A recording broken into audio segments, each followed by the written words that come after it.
Meanwhile, Malaysia's Economic Affairs Minister Azmin Ali has expressed disappointment towards the latest poverty report by United Nations Special Rapporteur Philip Alston.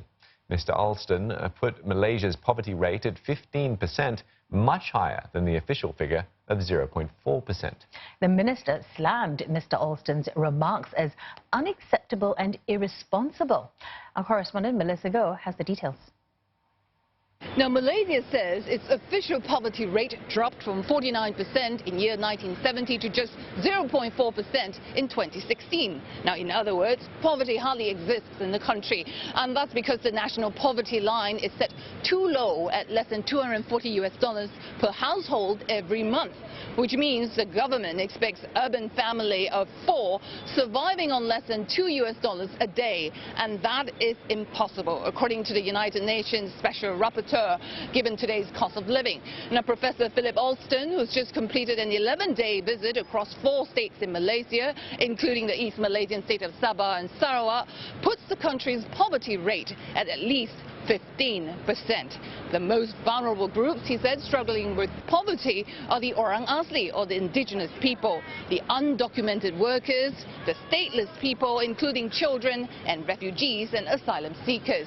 Now, Malaysia government, he said, should revise the way it measures poverty. Undercounting has led to underinvestment in poverty reduction, putting the people who are in need of food, housing and education the most at risk.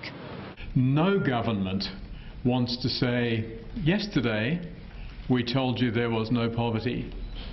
Today we've changed and now we're going to tell you that almost 1 in 6 Malaysian is poor. Governments don't want to do that.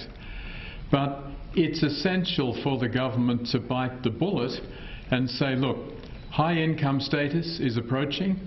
Malaysia is a very rich country. We now need to acknowledge that our people deserve a much better standard of living. While the UN expert recommends a more coordinated and transparent efforts by the present government to address the plight of the marginalized and the poor, others have highlighted the issue of urban poor. It's almost about 30% of the city where people can't afford or are living in low income.